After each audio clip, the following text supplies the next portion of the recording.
Hi, I'm Owen from Rask Australia. Thanks for tuning in to the Rask Network. Before we get into today's show, there are a few things we have to go over. Firstly, what you're about to hear and see is limited to general information only. It's not personal financial advice like you get from a financial planner. Also, it's important to remember that past performance is not indicative of future performance. That means that anything that's happened in the past, or we say today, is not necessarily going to reflect what happens in the future. Lastly, please consider that any of the guests or myself are featuring on this program may have a financial interest in some of the products or shares mentioned. That's enough from me. I hope you enjoyed today's program. Welcome to this very special episode. This podcast recording is a very, very unique one for me. Probably the most unique that I've ever recorded because I get to interview my long-running co-host, Kate Campbell. How are you going? I'm doing well, Owen. It's been quite a while that we've been running the show together. It has been indeed. And it occurred to me that I've never interviewed you. And so I have a heap of questions that I want to get to. And this is all, well, not all, but partly because you've written a book, Buying Happiness. It's out now. You can get it in Booktopia, Amazon, wherever you get your books. There will be links in the show notes. Even the airport. Even the airport, that we have seen a few photos across social media of Been people. some sightings in the wild at W.H. Smith at the airports. Taking some photos and sending you a copy of your own book, a virtual copy, which is great. So we're going to talk about buying happiness generally. We're going to talk about how to use money to maybe increase happiness, some of the myths and research around this topic. And this applies to anyone, whether you're getting started in investing or whether, for example, you're well into your journey, maybe you want to educate others or connect with other people. But to kick things off, Kate, what I usually do over on the Australian Investors Podcast is I do ask a few icebreaker questions. First one, if you had to guess, which of these will be a bigger part of your portfolio in 10 years' time? Property, direct shares, ETFs, or managed funds? So we're not going for recommendations here, but I'm just curious about the way you think about investing. Not intentionally, but I think in 10 years it'll probably still be property just because I purchased my first place last year and it did suck up a lot of my spare cash. Yeah. Like basically everything went into the property. And so I've become, through that one primary residence, very property heavy. And I can see that probably not changing so much over the next 10 years as I start to build more wealth outside of property. But between super and other assets, it'll probably take over 10 years for that to outpace my investment in my home. Okay, great. Good answer. Second one is, if you could have one superpower, what would it be and why? Probably the ability to teleport. I'd love to just be able to travel around the world without having to get on an aircraft. So like you could just imagine you're in Venice right now and you just appear there right at this very moment. Imagine the opportunities that would open up. Yeah, cool. That's one I've never heard anyone say when I've asked that question. Number 3, I know you're a big reader, one of the biggest readers that I know, not just finance, but all types of things like fantasy as well. J.K. Rowling or Sarah J. Maas as a better writer? Recency bias is probably playing in here, but I would say Sarah J. Maas. She is an amazing author. If you like fantasy books, she has some fantastic series there. I mean, Harry Potter was stuff I read when I was younger, and I haven't read it probably again in the last 10 years. So I would say Sarah J. Maas just because I love her work so much, and it is very big on the world building side of things. It's less set in reality, whereas Harry Potter has much more of a tie to our current world. Yeah, fair enough. I know this because, and it's a bit of an inside baseball joke, but I know how much you love reading fantasy novels because you told us in the past that you actually started writing one of your own. So this book, Buying Happiness, which is on finance, may come as a surprise to people that know Kate, but I guess we'll get to why you chose to write on this topic in a moment, but that's a bit of context for folks and where that question comes from. I mean, when people ask you what genre of books you like reading, saying finance and fantasy is a bit of a weird combo. I don't know if I can combine them, but I know Mel Brown managed to combine the two in her books. Did she? Yeah, she wrote a few books that combine fairy tales and money stories together. Ah, Mel Brown, friend of the show, from Sydney. Fantastic author and speaker, former financial advisor. So people will have listened to you for many, many, many years. Millions of downloads later, I'm asking this question. For those of you that don't know you, or know about you and what you do other than writing a book, Buying Happiness. What do you do at Rask? Oh, quite a few things, Owen. Big thing is the Australian Finance Podcast. So make sure there's some great episodes coming out every week for people covering everything from the psychology of money to getting your wills sorted out, sorting out your superannuation, helping people build their first ETF portfolio, reduce their living costs, just get on top of life, really. So anything that's interesting that's somewhat to do with how we can use our money and our time better is what we cover on the Finance Podcast. So I spent a lot of time there researching, finding new episodes and guest ideas, putting the episodes together, recording them, publishing them. So that's quite a bit of the week. And also do a bit of work on our Rask education side. So if listeners aren't familiar, we've got a whole other website with about 23,000 students, and we have lots of free courses. So if you're wanting to upskill in anything from sorting out your superannuation to building wealth to buying your first home, we've got some great free courses there. So I help put that together as well. Cool. What's the best bit and worst bit? I love having interesting conversations with people that I probably wouldn't get to have a conversation with otherwise. I think podcasting is a great way where I can have a conversation, but have it at scale where if I learn some really interesting things from a guest, I can also share them with 20 or 30,000 other people as well. So we all get to benefit from that knowledge.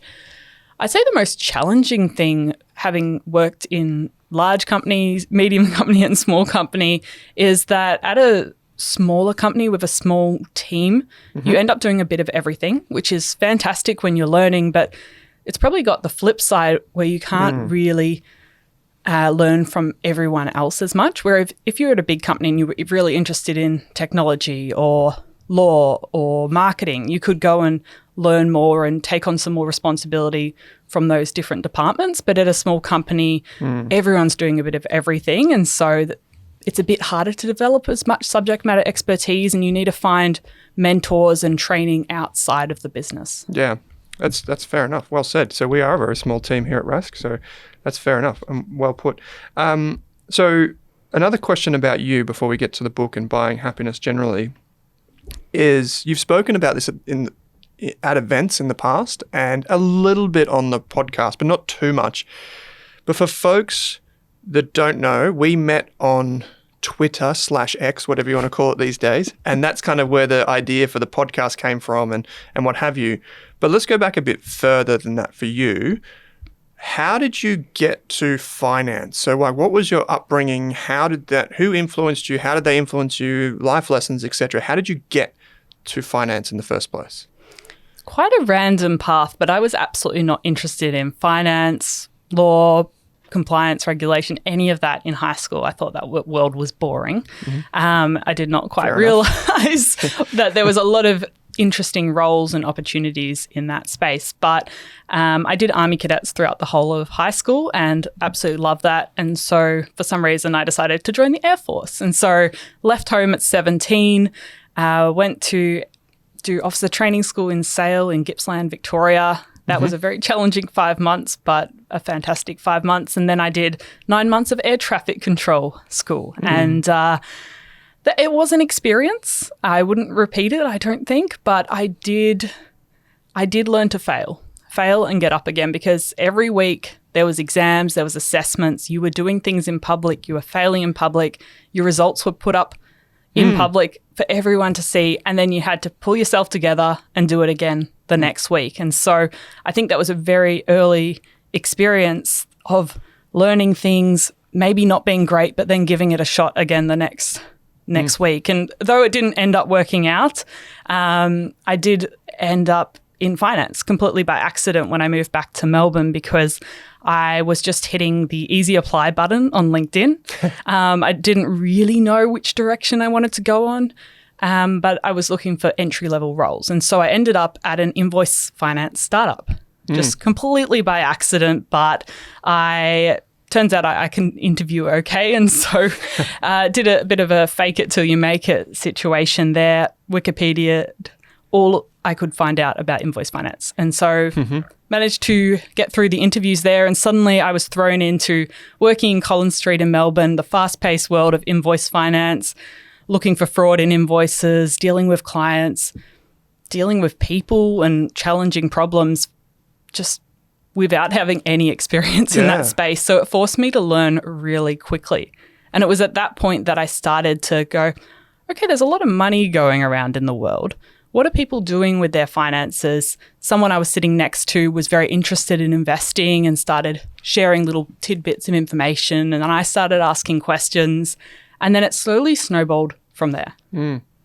It's now that I hear you talk about it, it's actually really interesting because a lot of people don't know that you are in your 20s, which is remarkable considering you've done so much professionally and also in life generally.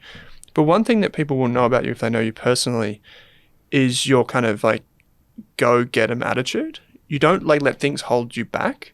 And I was going to ask, based on your experience in the Air Force, like what do you think you took away from that? But it makes a lot of sense that failing publicly is something that you kind of just take in your stride now. And like doing this podcast, particularly in your early 20s, like very early 20s when we started, and then, you know, doing that in public, putting yourself out there, being vulnerable, especially being a female in the finance industry, that takes a lot of guts, I guess. I don't think I thought it through to that level. When I started my very first podcast, How to Money, back in 2017, once I started learning a bit for myself and realizing there wasn't many resources available in 2017. It was before podcasts, YouTube, blogs, Instagram really blew up with financial education. And so I just wanted to have conversations I could share with my friends and family. I didn't do any marketing. I wasn't trying to make it a business. It was just something I did for fun on the side.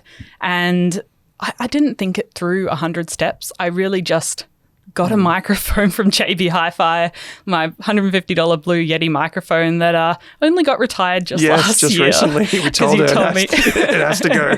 And I just started having a go. I didn't think 10 steps ahead. I'm quite good, and I think that's helped me and probably has pros and cons if just making a decision and running with it and then iterating as I go. I didn't think 10 steps ahead. I just gave it a shot. And that mindset's really helped me with investing as well, because I know a lot of our community have challenges with analysis paralysis and deciding, well, what brokerage account am I going to use? What is my first investment? But the mindset I had, which I think was just from taking risks throughout my childhood and my parents pushing me in that space, was just give it a go. The worst that can happen is you just close it down. Maybe you wasted $150, but you learnt a lot in the process. Did they do anything, your parents in particular, to give you that confidence to fail? Like, can you recall any examples of that? I was always in a household that encouraged making mistakes, giving it a go. And one example when I was writing the book that came to mind, which it stands out a lot more now, at the time, it was just another part of my childhood, but I really wanted to have singing lessons. And my mum said to me, because I'm someone that goes, oh, this could be nice. Oh, I want to do this. So she said to me, well, if you really want to do it, prove it. And so how I proved it at about 10 years old was signing up to the local Rocker Stedford competition at Christmas time, getting up on stage and singing an a cappella version of Wouldn't It Be Lovely? Now, I don't think I sounded great, but it proved that I was really serious about having singing lessons. And so my parents followed through with that and allowed me to have singing lessons. And that was a great experience as well. But there's been many times that if I put the work in and signed up to something, did all the research, then my parents said they'd support me with that. So it was very much like I drove the thing and then they would get behind me and support me, which was fantastic. So if you earned it, there was a reward at the end, basically. Yeah. Well, it was more that they wouldn't push me to do a particular hobby or an activity. But if I showed them that I really wanted to do it and I'd done the research, then they would get fully behind support that. It. Yeah. Yeah, cool. That's such a great way. And one of the things, I think Scott Pape in the Barefoot for Kids books talks a lot about this, is like letting kids earn what they keep. Yeah. And I think that's really important. It's huge to have parents that support you if you do during your childhood and get around it, even if they think it probably won't work out. Like my mum says now that she didn't think I'd be the greatest air traffic controller because I am terrible with directions. If anyone knows me personally, I've probably got you lost before. I am trying to get better because I'm trying to reframe that that narrative. I don't want to keep saying to myself I'm terrible with directions, because then, well, I just keep believing that. So I'm trying to be someone who is better and gets my feet around, figures out where I'm going. But spatial awareness, also a challenge with me. I do walk into things quite a bit, but she didn't tell me any of this at the time. She was fully supportive. I was able to go and make those mistakes myself. It's good not to have someone talk you out of things all the time. Yeah, for sure. Yeah, it's nothing more frustrating for me, and sorry to all the parents in the room, it's nothing more frustrating to me when a child has an idea and the parents are quick to find the problems with that. Like, they say something ridiculous, like, I want a motorbike. And you're like, well, that costs a bit of money.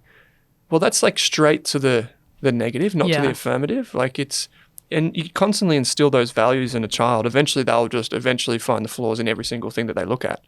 And so I definitely had two parents, like, from either side of that spectrum. So I got to see the pros and the cons of both, the kind of pragmatist, but also the optimist. But I'm curious then, like, based on because you talk a bit about this in the book, is like identifying, quote unquote, the money story and what people, like the values that people take with them through life, whether they learned that as a child or as a younger adult or whatever, at any stage of their life. I'm curious what those money stories were for you, or just those life stories, like those values that you had from a child that you've applied later in life, where you can now look back and think about it.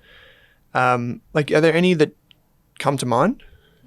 Taking risks is a big one, because I can see that narrative play out through my whole life. And when it's come to trying to work at a new company or start the podcast or meet new friends or try a new activity, it's become a lot easier just to do the thing, because if it doesn't work out, that's okay. I'm trying to think if there's any other strong narratives. I mean, the work ethic's an interesting one. I think at the start of my 20s, I was probably a lot more hustly, and I was studying full-time, working full-time, doing the podcast, trying to do 1,000,001 things and really trying to get ahead. But now, I don't know if it's too early to have this realization, because I'm only in my mid-20s, but I'm kind of pulling back and going, okay, well, what's really important to me? How do I want to spend my time? Yep. Studying is important to me right now, so I know that's going to mean I'll sacrifice a few things in my life, maybe a little bit less time for social activities on the weekend, but how can I still not balance, but sort of rearrange my priorities so I still get to have those experiences in my 20s, to go on those adventures, but also to put the steps in for my career in the future. You chose to write a book called Buying Happiness, Learn to Invest Your Time and Money Better. There it is for anyone watching on the camera. Why did you choose to write it on this topic in particular? There's so much that we get stuck in the weeds with about when it comes to our money and our finances and our career. And often we can forget why we're really doing it. And most of us ultimately want to be happy with the life we're living. We want to have good relationships with our friends and family. We want to feel fulfilled. We want meaning. We want enough in the bank that we're not stressing about if we're going to pay the bills. And so I think it's really important that even though we're focusing on building our portfolios, we're building wealth, we're sorting out our superannuation, we're getting all those building blocks into place, we still think about the bigger picture of what we're building towards. And I think it's really important that's why even if it's not goals, having some sort of vision and why behind why you're building wealth. And everyone has different reasons. And I think that discussion's really interesting as well, if what money means for you. And for some people, it's security. And that might thread back into their money story growing up, where money was a source of stress. And so today, having money in the bank account, building wealth, gives them that security. And for other people, it's choices and freedom. And other people, it is having more time to spend with family. And there's so many interesting threads over the past sort of 7 years of podcasting that I've had conversations with guests about, that we've explored on episodes of the Finance Podcast. And I just wanted to pull them all together to put a sort of a idea together in this book that money isn't just about the spreadsheet and it isn't just about our portfolio. There's more to it than that. It's a tool that we can use to build the life we love. And how can we think of it slightly differently to help improve our life? It's so interesting, because I do appreciate you saying, you take that overarching view of things. Like we get a lot of people, whether they're on the Australian Property Podcast and they listen to property insights and they want to build wealth that way, or if they're starting a business over on the Australian Business Podcast, or if they're invested in the stock market, if they're just trying to sort out their budget. It really doesn't matter what they do or where they come from.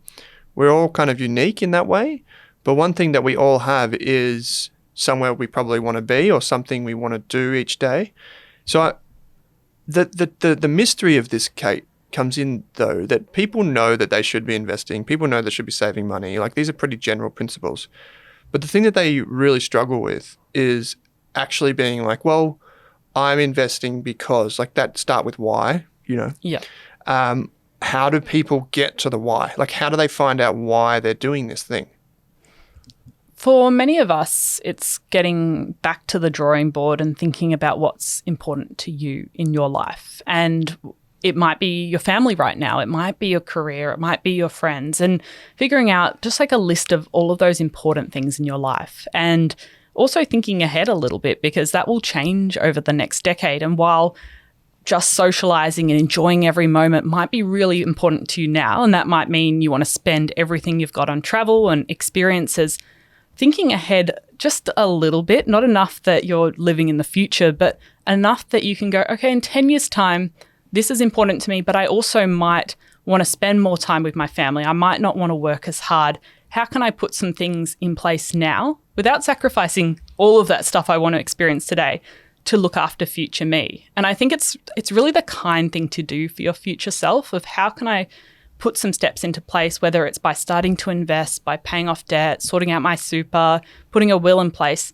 These small changes you can do will add up. They don't mean you have to sacrifice everything now, but they mean that in 10 years' time, when maybe you have different priorities and different things are important to you, you've got the resources available to help you. I like that idea of being kind to your future self. I've heard it said that it's that, like, you rarely meet a person on their deathbed who says, I was too kind, you know? They always say, like, the kind person always, you know, dies with friends. And I think that's really important. I guess day to day, though, like, how in the book you talk about this, you do have quite a few sections where you talk about knowing yourself, but also identifying with that future value and what you want that world to look like for you. I've got a question for you. What does your ideal day look like? I mean, we've talked about this a little bit on the finance podcast in our vision board exercise we did January this year. Yeah. But I think really my ideal day is quite close currently to what I'd want it to be. And I think that's a good thing, because we've talked about that idea of writing out what your current Tuesday and your Saturday looks like. And then also writing out, well, what would you like it to look like? And how can you more closely align those 2 days together? Because often there's some small changes you can make that are more accessible than you might realize to more closely align the things you're doing right now and the person you want to be. So for me, that might look like waking up, having a cup of tea, going for a walk so I have movement at the start of the day, speaking to some friends and family, working in a job that I find meaning and purpose in, and then learning something in the evening, having time to read and cook dinner. And so if I look at that, well, that's quite close to what my day is already. And so I maybe don't have that many changes to make. But if I had something like in the morning, I want to go straight to work and then work until 2 p.m. and then I have the rest of the afternoon free. Well, are there any ways that I can change how I'm currently working to more closely align that? I think a lot of people think of, like, if they think about what money does for them as a form of happiness, is like they think, well, I'll just get heaps of money and then I'll just go and live in Monaco and do nothing. And I think a lot of people think that that is what you might mean when you say buying happiness. Like, it's like, I'll just get heaps and then decide what I'm going to do with it. What do you think's right or wrong with that? I've met plenty of people with heaps of money, Owen, and they're still not happy, or they're still working because they don't know what exists outside of that world for them. And so while I don't think you can just walk up to the supermarket and buy happiness in aisle 2, there's a lot of small changes we can make today without earning any more money to improve our life. And that's sort of thinking about, well, how are we spending our time and money right now? And really looking at our spending over the past few months and going, does that align with the person I want to be? Am I spending heaps on fast food, takeaway, when I really value health and happiness and spending time with my family, cooking meals together? So that could be, you're not going to be spending any more money. In fact, you might save some money, but can you reduce your spending in the eating out category and start having more dinner parties with friends where everyone brings a dish, having more coffees and walks around your local area with your friends and family that aren't that costly, but they still give you that experience. It's kind of like start with the end in mind. Like, what do you want? Where do you want to be? And what would that look like? And I know we've talked on the show about figuring out, well, you might want that thing. It's not really available right now. Like I think you talked about you're traveling to, Mount Everest or something. Yeah. That sounded terrifying, but it's working out what are the elements of that experience that excite you, that make you want to work towards that goal? And is there a way you can take those elements and do them in a more accessible way right now, or a way that fits your lifestyle right now or fits your resources? Because we don't have the time and money to do everything we want right now. And so we might want that experience of travel, or expedition, or a challenge of getting to the top, but you can probably find something locally in Australia to still give you that experience. Yeah, Kosciuszko is pretty tall. Pretty go there. So I asked you in preparation for today's chat, just briefly, I mentioned if you could tell us some of the things that you've learned in studying the relationship between money and people's happiness, and maybe bring a few of those to the table to help maybe people incrementally improve or think about at least their happiness. Because I guess maybe we'll start with this, Kate. Yeah. Is it possible to buy happiness? Not from a store, but you Okay. can use your money to increase your happiness. Okay. So what are some of the ways people can do that? Yep. So one of the ways that I found in the research is the idea of anticipation and adding that into your experiences and your purchases. Now, all of the modern media and walking past shops on the street is going to tell you to buy the thing right now. But it turns out if we add a bit of time between when we want something and when we get to make that purchase or have that experience, we're going to be a bit happier for it. So when it comes to purchasing, how can you start?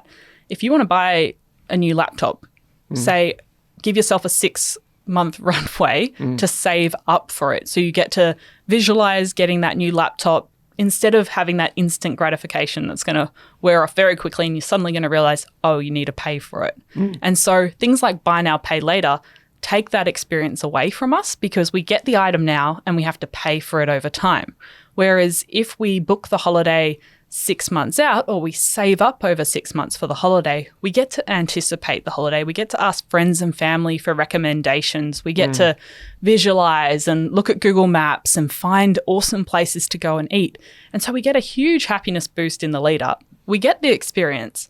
And then we also get all of the memories, and we get to come back from the trip and talk to our friends and family about all the cool places we went to, get to show the photos. And then even in 5 years' time, we get to relive that experience as well. So there's a lot of benefits as well.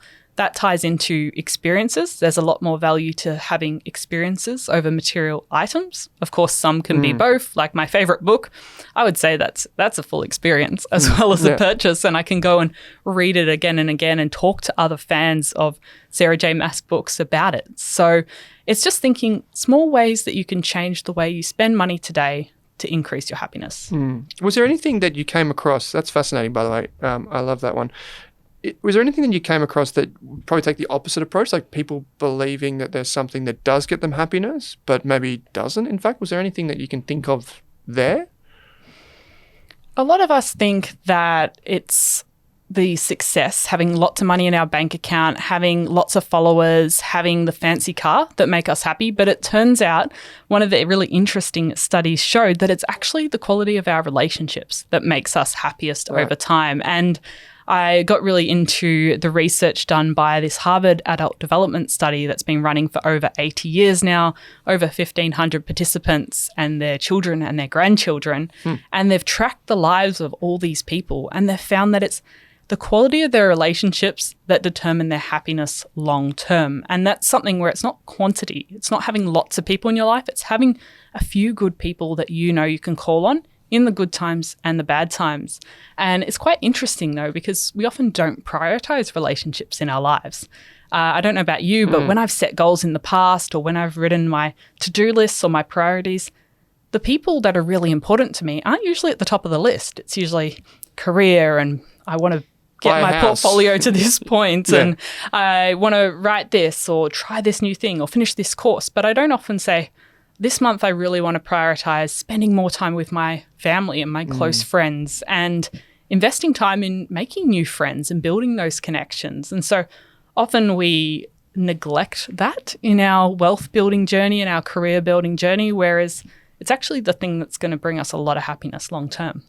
That's like a body blow to me. I was just thinking as you're saying that, like those relationships, I don't think I've ever put them at the top of my list, like to-do lists. Like maybe, for example, with this work, like you wake up, when you go to bed that night, you set your to-do list. Like I'm a big fan of journaling, thanks to you as well in part. But I'm a big fan of journaling because it does build the anticipation for the next day. Even if I just say, I'm looking forward to the coffee the next day, or this worked well today, or just get the stress off my mind. But one of those things could be make XYZ person feel good or make them laugh. That might be one thing. Yeah. And it's often, we leave it to the bottom, and we leave our relationship with ourselves as well often to the bottom of the list. We're focused on so many external things, and we don't often think, how am I being proactive about investing in myself, my physical health, my mental health? How am I interacting and showing up in the world? And that's something that we often don't think about until it's too late. And that's often one of the regrets people have, is they didn't spend more time looking after themselves proactively, and they didn't spend more time investing in relationships proactively. And I think as we think about investing in shares, ETS, property, we should also think about how we're investing in ourselves and our relationships. I think that's just as important at the end of the day. Oh, yeah. I don't think I ever told you this, but I had a realization a few years ago. I was like, I invest all this money every year. I should probably spend some of this on like self-care. So like psychologists, counselor, massages, these types of things. A lot of people don't put that in their budget, I find, including myself. Like I've got like, say, spend this much, household expenses this much, holiday this much, investing this much, but then there's nothing there that's like for me, like for future me, for current me. I feel like that's a really simple way that people could really think about how much do I actually pay for myself. Because we often don't spend that money until something goes wrong. Yeah, it's like doctor's bills or something like that, yeah. I'm a big, for example, when I started running 2 years ago, I went to the physio proactively to say, what are some exercises I can do to strengthen the appropriate muscles so I don't injure myself while running? And the physio was like, that's so weird. No one ever comes proactively. Everyone comes once they've injured themselves running and trying to run a half marathon. Whereas going proactively, I ended up not injuring myself. And while that saved me a lot of time, it also saved me a lot of money. That's such a good thing. I'm now injured and trying to run a half marathon in the next few weeks. So good note to future self. Owen's doing what you shouldn't do. Run while injured. Yeah. Okay. So one of the things that you did for the book Buying Happiness, and I might just say all the things that Kate's talked about so far, they're actually either in the book or in the resources that go with the book, which you can access on the website buyinghappiness.com.au. So if you think like, I don't know how to implement these things in practice, there are resources for you, either in the book or go to the website and you'll see the companion stuff there. But one of the things you did is you surveyed the Rask community to help build like robustness around what you put in the book. Can you talk to us about what you did and what you found? Absolutely. So I didn't want it just to be my own experiences because that's very sort of siloed. That's just my perspective of the world. So I ran a survey with our community, and if you're listening, you may have been part of that, and if so, thank you, asking about what are some of the things they spent money on recently that added value to their life. And I asked in slightly different categories. I wanted an experience and I wanted a material item. And then I also ask what they've spent time on recently that's added value to their life, what they've spent money on for someone else that's given them the biggest happiness boost, and also the lowest cost but highest impact happiness boost. And cool. my favorite answer there was a serve of hot chips, which definitely works on me Close too. to your heart. Yeah, But hot chips. It was just fascinating to see everyone's experiences. And if you go to buyinghappiness.com.au, I've got the Excel access so you can look at all of these examples as well and just get some ideas, because I think crowdsourcing all of this, especially if you haven't thought too much before about what you could spend your money on to add value to your life, there's hundreds of examples there from other people and what's worked for them. And so that might give you some inspiration. But it was also quite funny reading through the responses that coffee featured a lot, because I know there's a lot of that. If you don't spend the money on the latte every day, you'll be able to buy a house, which we know is not true. Sure, those small expenses do add up. So if you're spending on 20 different small things a day every single day, well, that might impact your ability to save and invest.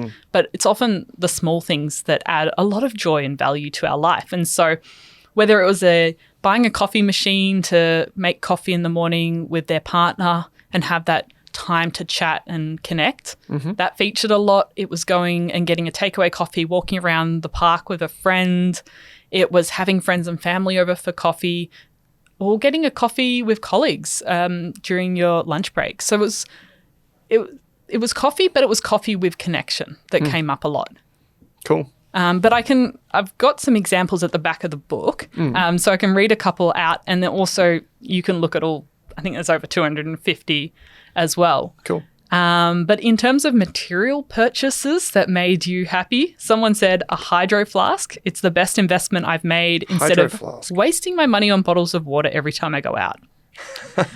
I like it. For someone else, it's extra money to have all the groceries and fruit and veggie delivered. Game changer for a working mum of 3 children. Saves time and stress. And someone else said a trampoline for their 2-year-old daughter for her birthday. We spent hours on it together each week and have so much fun. So many good ones in here. Buying a dog, a dinner, like a Friday night dinner with friends, enrolling my son in swimming lessons. There's so many of these things. So they're so practical as well. I've got a question for you on the book then. Who did you write the book for? Like, did you envisage writing it for someone or a group of people? Or did you just do it because it's something that you were purely interested in, which is fine too? Definitely something I was interested in. Everything I've done on the podcast since 2017 is something that I can share with friends and family and just spark conversation. I want to provide resources and tools and conversation that are going to add value to people's life. And that was what I did with the book.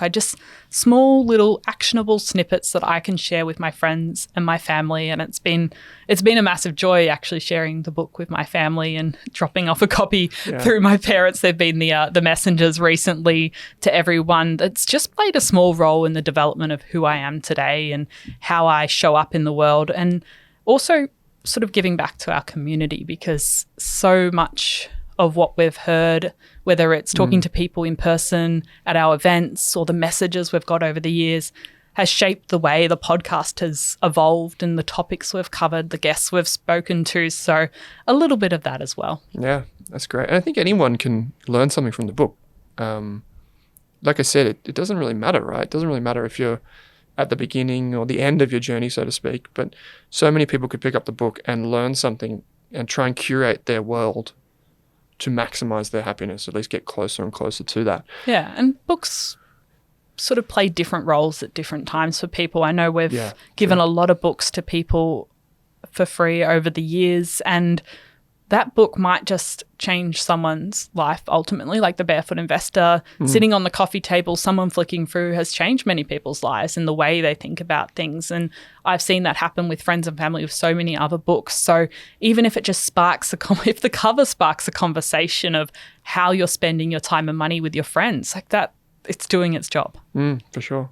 Okay, 2 final questions from me, Kate. One is, where can people go to get the book? That's the easy one. Well, you can go to Amazon, Booktopia. If you want links to make it even easier, just head to the show notes. And if you're in an airport, you might find a W.H. Smith or Dymocks. Great. It's actually just in case anyone is not watching, it's a blue book with some yellow on it as well. It says Buying Happiness at the top. it's not that hard to miss. You would. There's a lot of great books, but this one in particular is what you want. And it's not a heavy book. You could take it on your holiday over the summer. Absolutely good. It's actually very easy to read, Kate. I will say that. So, well done. And please, you can support Kate, but also you can get it for a friend or a family member if you think that they are kind of like rudderless in this kind of, march towards whatever goal they're going for, whether it's financial independence, trying to understand themselves a bit better, trying to move towards a life that they really want for themselves, but they just don't know how to get there. It's as jargon-free as I could make it, and it's also not Investopedia, so it's not just a glossary of every possible investing term. I was quite directional with it, just to give people enough to take the first step, but not everything. So if you want to learn how to buy a property or buy individual and research individual shares, well, it's probably not the book, but there's a lot of tools for that. It's just a book that gives you enough to get started in each area, I'd say. Like it. Final question is, if you could leave one thing with everyone that's listening to this today, one thing that they could take away, maybe they could implement now. We're thinking about trying to be more, intentional with our lives, trying to move towards this thing called happiness. What could they do? Start thinking about your money and your time as a resource, and not thinking it of something inherently good or bad or something you don't have enough of or have too much of, though most of us probably don't think that. But think of it as a resource. And when you look at your calendar this week, over the next 7 days, how do you want to allocate that resource? It's finite. We only get paid so much. We only have so much time in a week. But how can you allocate that time to be the better version of you? So even if it's just one small change you make this week, like you've always been saying you wanted to start learning French. Well, how can you put 1 hour aside for that this week? You've always wanted to go to this restaurant for dinner. Well, what kind of changes can you make in your budget so you can spend some money on that area this week? So just looking at your calendar and looking at your budget and your bank balance and thinking, how can I use these resources to improve my life and to use them intentionally on the things that make me happy, and just make one change and see how you go from there. Love it. Well, Kate Campbell, author of Buying Happiness, it's been my absolute pleasure to interview you on this podcast. And for anyone listening, you can get a copy of the book by going to the link in your podcast player. If you're watching on YouTube, just head to the description. There is a link there. Thank you so much for sharing this with the world, and thank you so much for everything you do for the Rask community. It's wonderful. You've achieved so much. We can't wait to see what happens next. But once again, thanks for taking the time. No worries. It was great to chat on.